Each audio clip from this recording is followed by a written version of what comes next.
The sun was hot, but Mr. Obi's house was shining brighter. Big music speakers were booming. Drums were loud. People danced. People laughed. It was a big party. It was Mr. Obi's party. His house was the biggest in the village. Tall gates. Shiny roof. Walls painted in bright white. Many cars were outside, red ones, black ones, silver ones. Expensive ones. Inside the house, food was everywhere. Jollof people rice. Chicken. Goat meat. Ice cream. Sweets. They were eating and smiling. Waiters in black and white clothes moved around, serving drinks. Some held trays with juice, others held bottles of wine.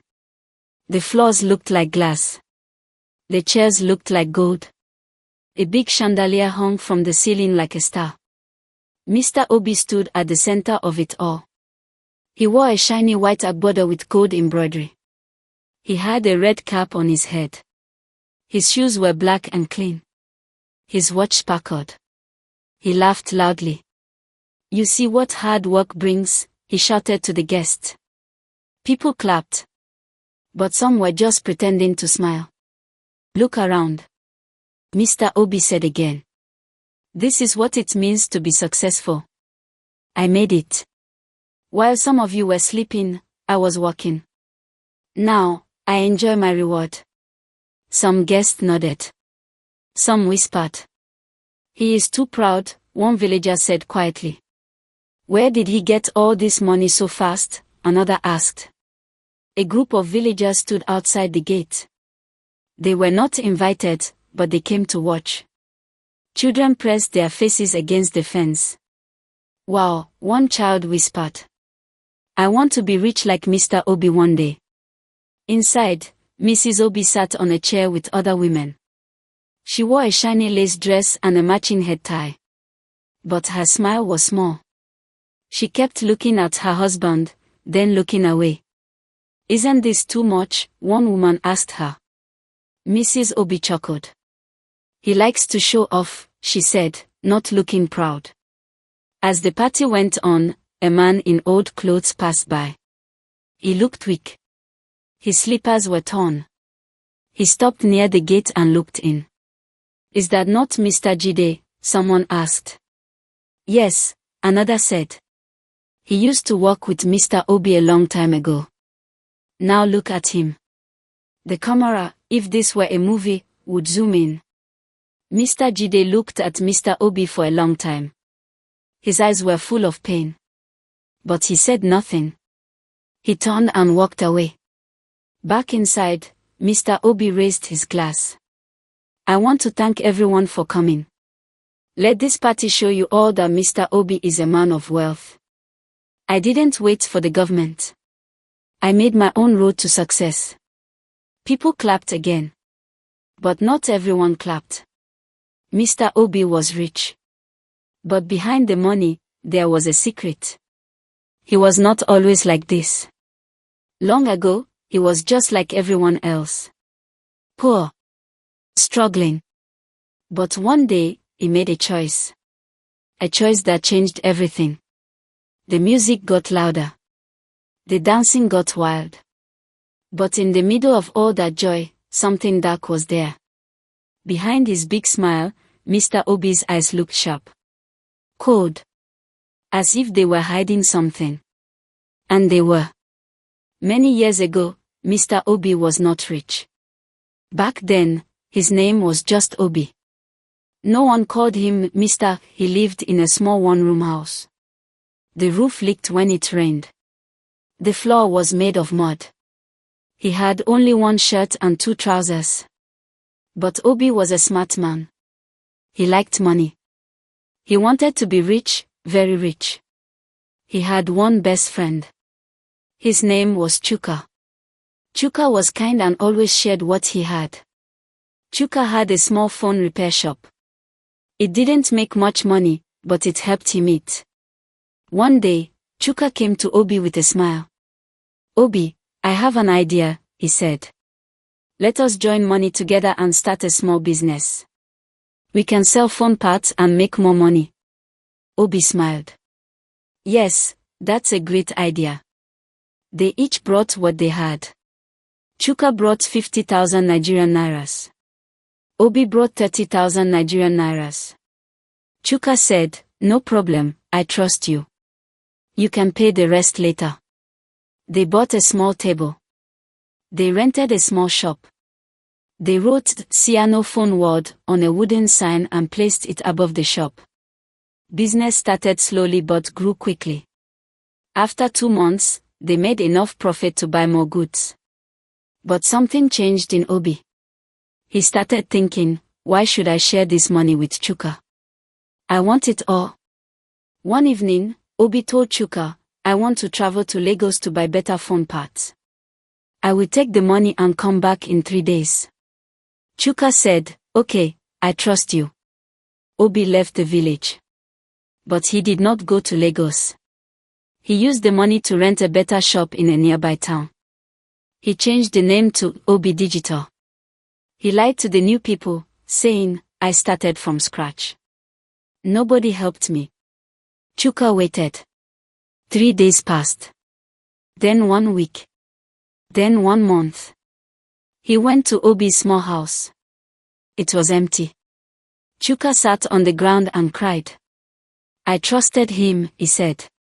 He was my brother. Obi did not call. He did not say sorry. He started doing business alone. He started getting rich. One day, a man from the town saw Chuka and said, I saw your friend Obi in Umuahia. His shop is big now. Chuka was shocked. That was the first time Obi chose money over friendship. He took what was not his. He left a friend in pain. But that was only the beginning. Back in the new town, Obi counted money on his table. A customer said, your prices are high. Obi laughed. If you don't have money, go away. This is not a poor man's shop. He started dressing well. He wore perfume. He started talking with pride. But deep down, he knew what he had done. He knew he had hurt someone who trusted him. Still, he told himself, this is business. If you want to be rich, you must be smart. So he kept moving. He forgot Chuka. Or maybe he didn't. Maybe he just didn't care. Years passed. Obi was now a big man. People called him chairman. He had 3 shops in 3 cities. He built a big mansion in the village.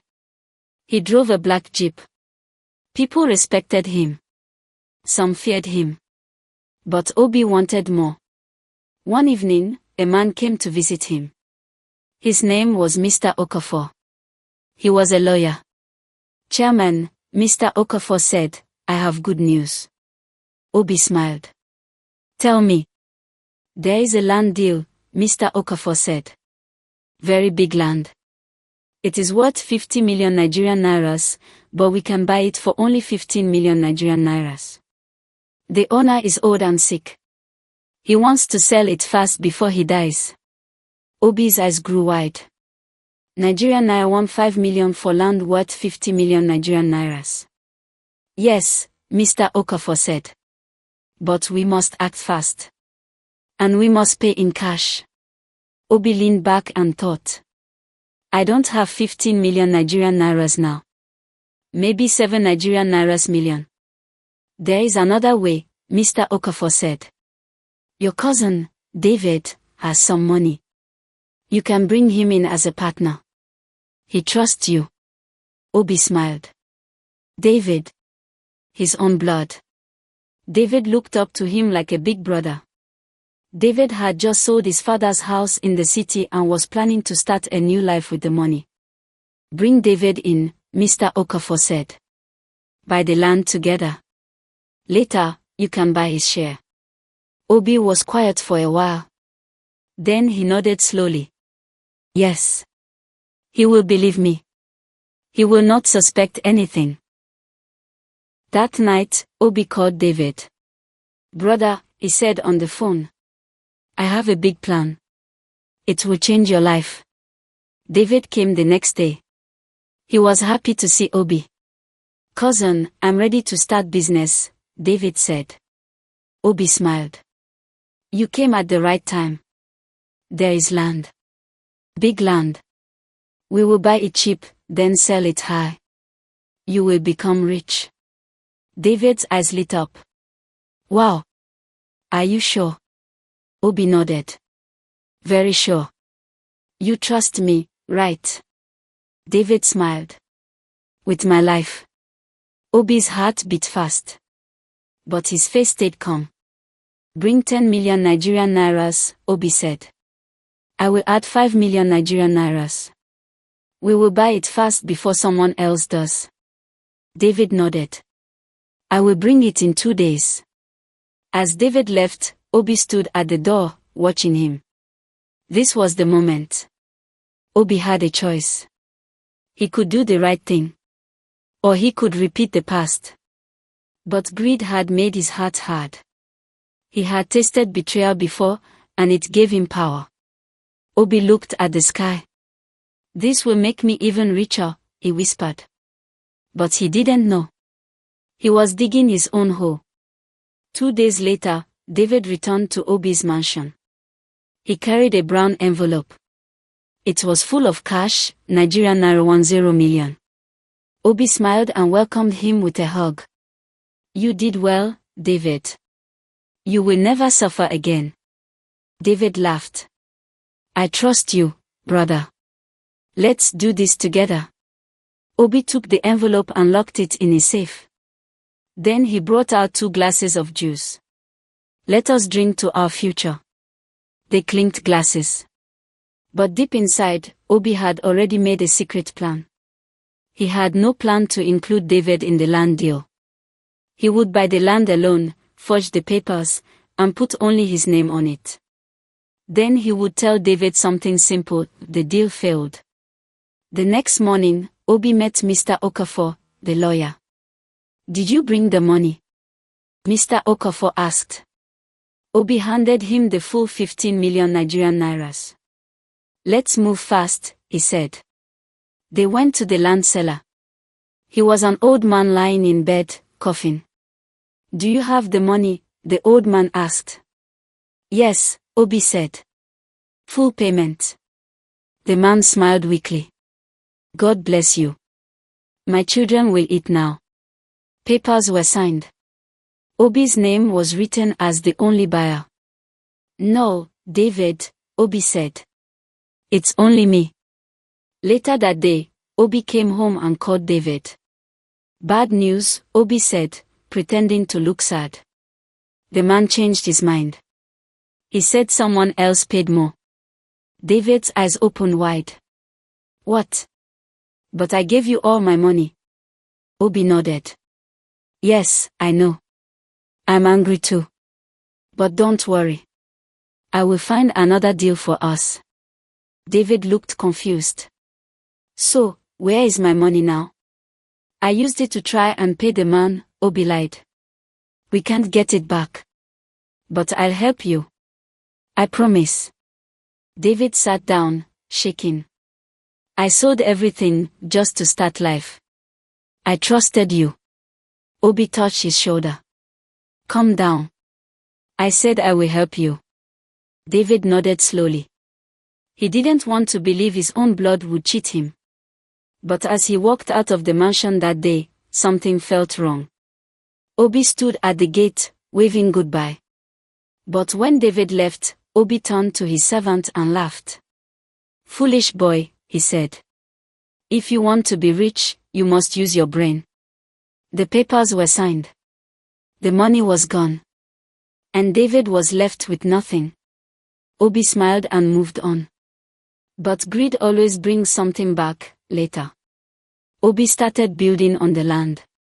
He put up a big sign, Obi Plaza, coming soon. People cheered him.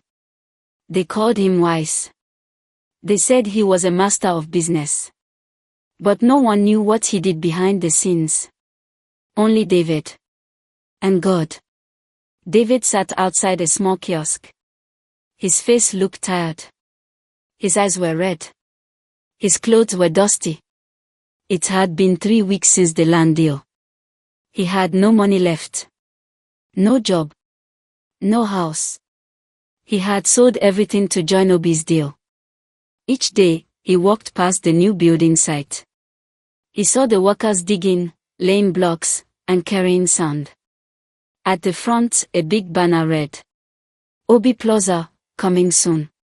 Shops for rent. David stood and stared. That land, that should have been ours, he thought. He used my money. He lied to me. A small boy selling water came by. Uncle, do you want water? David shook his head slowly. No money, he whispered. The boy looked at him. But aren't you Mr. Obi's brother? David looked away. Not anymore. Back at Obi's mansion, another party was happening. Music played. People danced. Obi stood outside, holding a drink. Come and see the land I bought, he told his guests. Soon, I will have 20 shops. People will beg to rent from me. Someone clapped. You are a true businessman, sir. Obi laughed loudly. That's why I'm rich and others are not. Inside the house, Mrs. Obi sat alone. She looked out the window and saw her husband smiling and boasting. She sighed. Something is not right. Later that night, David went to the house of a pastor. He sat down and told him everything. How Obi took his money. He had nothing left. The pastor listened, then said, God sees all things. Be calm. Do not fight evil with evil. The truth will come out. David nodded. But tears ran down his cheeks. I trusted him, he whispered. Why did he do this to me? Meanwhile, back at Obi's house, a strange thing happened. One of the workers came running. Sir, there's a problem. Obi stood up. What is it? The land, someone else is saying it's theirs. They came with the police. Obi's eyes widened. What nonsense is this? They have papers, the man said. They said the land was never fully sold. They want to take it to court. Obi frowned. But then, he forced a laugh. Let them try. They cannot stop me. He walked back into the house and poured another drink. Obi smiled again. But something had started. Something small. Something that would grow. The seed of trouble had been planted. And very soon, the harvest would come. As the night grew dark, the wind blew stronger. The party music stopped. In a quiet corner, David looked up at the sky and said, God, please fight for me. The screen, or chapter, fades out with these words. Mr. Obi thought he had won.